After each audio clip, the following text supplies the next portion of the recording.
You're watching 3 Questions with Kat. Overcome your obstacles and find success. Hello, everyone. It's Katherine Norland, and I'm back for another episode of 3 Questions with Kat. I have Emilyrose here with me today. Hi. Hello. Nice to be here. So I have 3 questions I want to ask you. And the first question is, what stops people from having success?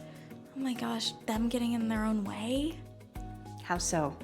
I don't know. You can tell yourself a lot of times that you can't do something or you shouldn't or you put it off and then you don't do it because you told yourself that. Yeah, I think you just get in your own way. Okay, so self-sabotage is a real big thing. I think so. And just not believing in yourself, I'd say. Okay. Yeah. So the second question is, if that's what you're dealing with, whether it's self-sabotage or not believing in yourself, how do you overcome your obstacles?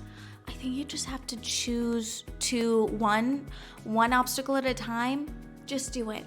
Don't think about it. Just tell yourself, I'm going to go do that.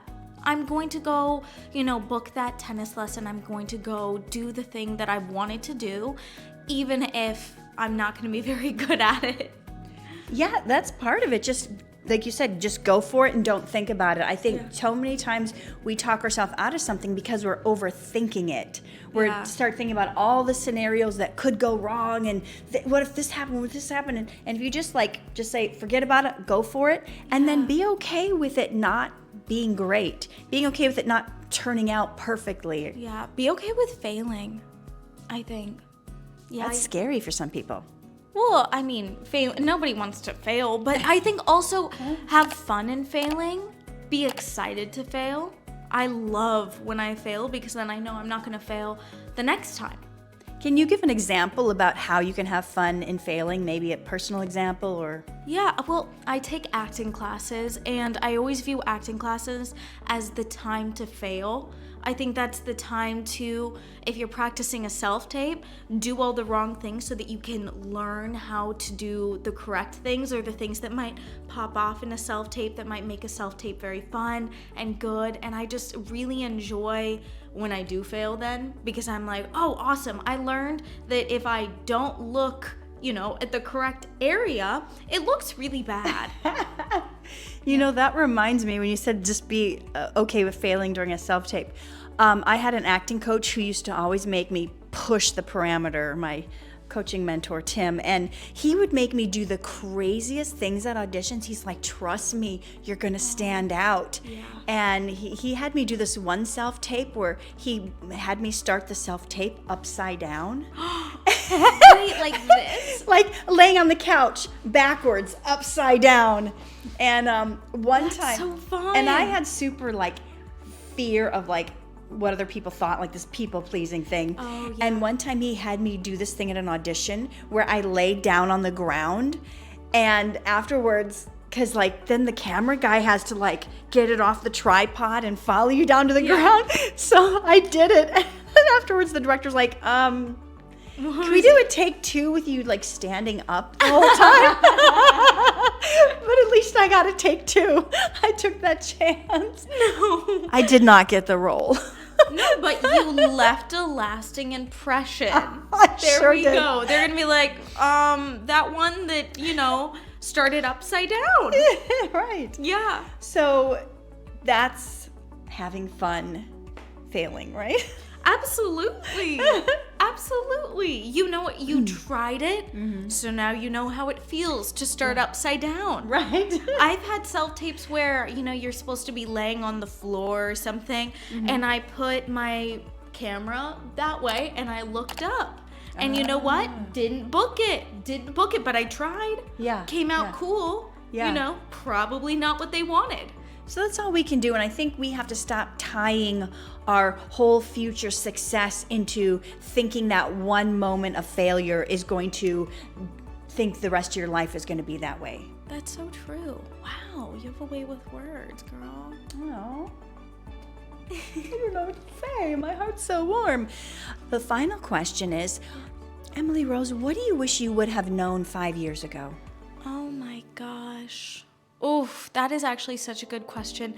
What do I wish I knew 5 years ago? I wish I knew that with self-tapes in particular, sorry, I know that's just like the moment that we're talking about. I wish I knew that it's okay to, break the rules. I really wish I knew that it was okay to use props if you want to use props, as long as you as an actor are solid. Anything else you bring into it will make things shine, and I think will pop off as self-tape especially. But I do also say, you can only break the rules when you kind of already have like the acting foundation, or else you look a little green. But I wish I knew to try things that were a little different. That's true in pretty much every area of your life. Whatever your job is, whatever you're interviewing for, the thing that stands out and is tweaked and is a little bit different, it's like exciting, and you're like, oh, like who was that person that decided to put pumpkin spice in the coffee? And now that is so true. That is so true. Somebody threw pumpkin spice in a latte, and now 12 years later, look where we're at. I mean, it's obsession for some people. Honestly, somebody started making videos on TikTok, and now look, it's going to be banned.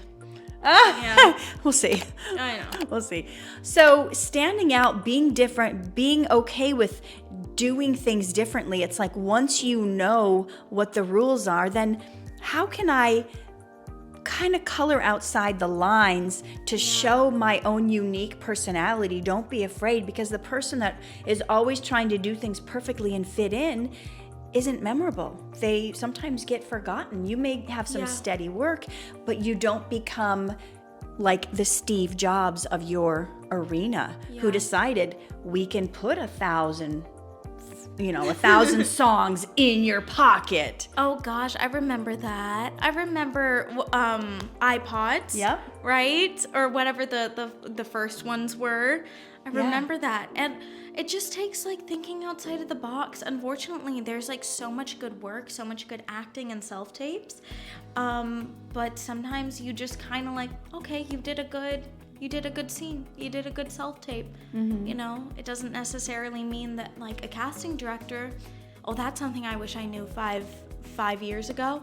A casting director wants to go home. They want their job to be done. They want to go take a nap. They want to go take their dog out. They want you to win and succeed so they can cancel the rest of the thing because you got it. Yeah.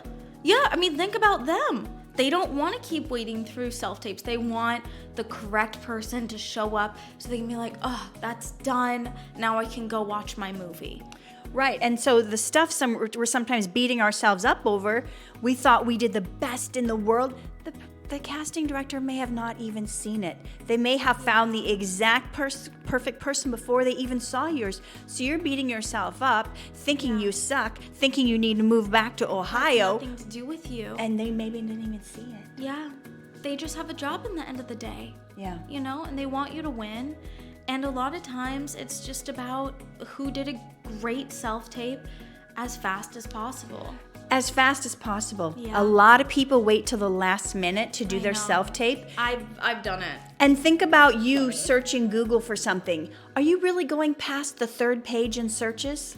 Oh my gosh. You gotta be the first this one. Morning. The first mover's advantage. Have you heard of that rule? No. Look it up. The first mover's advantage. Look that up. There's something when you're the first one that you get stuff that nobody else gets. Also, when you're first, everybody that comes after you is going to be compared to you. That is so true. But she didn't do that quirky thing she did, that cool thing she did. Yeah. So. And especially it's just like those things that, casting directors see and they're like, I like that. And now they envision that character that way. Yeah. You set the tone for everyone else that comes after you. Yeah. I mean, there's been a handful of projects where I get offered the role before the deadline has ended.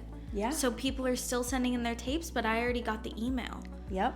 And I always think about, there's been so many times where I'll send in a self-tape last minute, last second, because we have jobs. Yeah. Because we have, things that are going on in our lives. But unfortunately, I'm kind of like, do I really think that they're going to watch this? I mean, I hope. Right. That's We all you can hope. do is do your best. We hope it Yeah. works out. So what we've learned from today's 3 questions with Kat is self-sabotage and belief, that'll kill it, but you're going to fail, but have fun while you're failing. Color outside the lines, do something a little different, and go for it without thinking, and first mover's advantage. You are such a good interviewer. Ah!